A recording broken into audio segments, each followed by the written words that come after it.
प्रणाम। आज का प्रश्न था कि आज्ञा किसकी माननी चाहिए। तो आज्ञा वेदों की माननी चाहिए। वेदानुकूल जो आज्ञा है या वेदानुकूल जो शास्त्र हैं वह मानने के योग्य है। आज के वर्तमान परिदृश्य में स्थिति यह है कि हमारे शास्त्रों में इतनी मिलावटें हैं, इतनी मिलावटें हैं कि इतना घालमेल हो गया है कि समझ में नहीं आता कि क्या मानना चाहिए, कैसे मानना चाहिए। तो इसका निर्णय कौन करेगा? इसका निर्णय करेगा हमारा विवेक। हमारा विवेक निर्णय करेगा कि कौन सी आज्ञा माननी चाहिए और कौन सी नहीं माननी चाहिए। आप्तजनों की आज्ञा, जो श्रेष्ठ आत्मा है, उनकी संगति से भी विवेक छनता है। जैसे चलनी में छानते छानते एक त, दो त, छोटे कंकर, बड़े कंकर और धूलकण निकल जाते हैं, ऐसे आप्तजनों के श्रेष्ठ आत्माओं की संगति में आकर आपके शास्त्रों में की गई मिलावटों के सारे धूलकण निकलेंगे। तो ऐसे आप आज्ञा को स्वीकार्य करें। आज तो लोगों की विवेक की भी आंखें फूट गई हैं। लोगों की जो विवेक की आंखें हैं वह भी आज फूट गई हैं। इसलिए कहा कि फूटी आंख विवेक की, फूटी आंख विवेक की, लखै न संत असंत, और जाके संग 10-20 हैं, वाको कहत महान। जिनके सामने जितनी भीड़ है वो उतने बड़े महंत बने बैठे हैं, और आप्तजन तो ज्यादातर किनारा पकड़े हुए हैं, तपस्याओं में लीन रहते हैं, किनारे रहते हैं, संसार से संगति उनकी कमतर ही रहती है।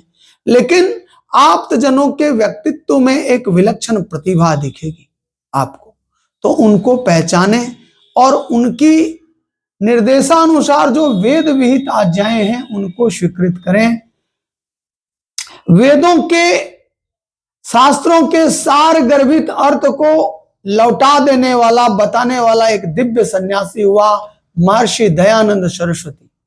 वो ऐसे सन्यासी हुए जिन्होंने वेदों का जो अर्थ बिखरा हुआ था, जो वेदों की परंपराएं बिखरी हुई थी, उनको उन्होंने एक सूत्र में पिरोया। इसलिए उन्होंने एक आज्ञा दी, बैक टू वेदास, वेदों की ओर लौटो।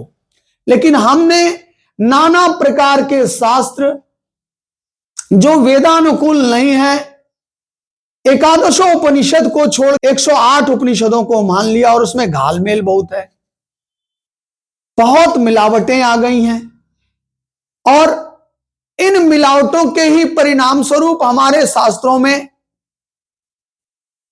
छोटे से गणेश जी के गर्दन पर हाथी का सिर लगा दिया जाता है और कहा जाता है कि तुम इन कहानियों को मानो। तो कैसे माने? इसका निर्णय हमारा विवेक करेगा कि मनुष्य के कंधे पर हाथी का सिर नहीं लग सकता। देवगणों का अधिपत्य जो करता है, सेनापति जो है देवगणों का, वह गणेश कहलाता है। गणेश एक पद भी है, और इस पद को शंकर जैसे, महादेव जैसे दिव्य महापुरुष के पुत्र ने उस दिव्यता को उपलब्ध किया, और हमने उल्टे सीधे कहानी बना दी।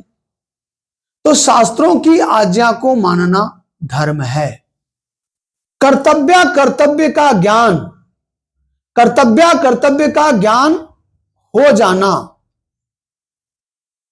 वेद हमें कर्तव्य और अकर्तव्य के बारे में बताता है। तो जब हम वेद विहित आज्ञाओं को, कर्तव्यों को समझ लें और कर्तव्य को करने लगे तो वह धर्म होता है। वेद विहित व्यवस्थाओं से कर्तव्य को समझना और उन समझे हुए कर्तव्यों को ठीक ठीक अनुमोदित करना ही धर्म है। और जब जीवन धर्म युक्त हो जाता है और जब जीवन कर्तव्य युक्त हो जाता है, तो जीवन ऐसा हो जाता है मानो तुम जहां पर जियो धर्म जीने लगे, और तुम सुधा बांट दो विश्व पीने लगे।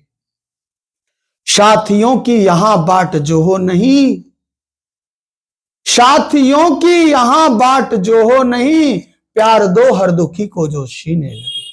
परंतु आज स्थिति इतनी गंभीर हो गई है, लोगों के दिमाग में, हृदय में इतने कूड़े कचरे भर गए हैं, इतना जहर भर गया है लोगों में कि आदमी में जहर इतना भर गया है, आदमी में जहर इतना भर गया है कि विषधरों का वंश सारा डर गया है। और आज हमने यह सुना है कि आदमी के काटने से सांप कोई मर गया है।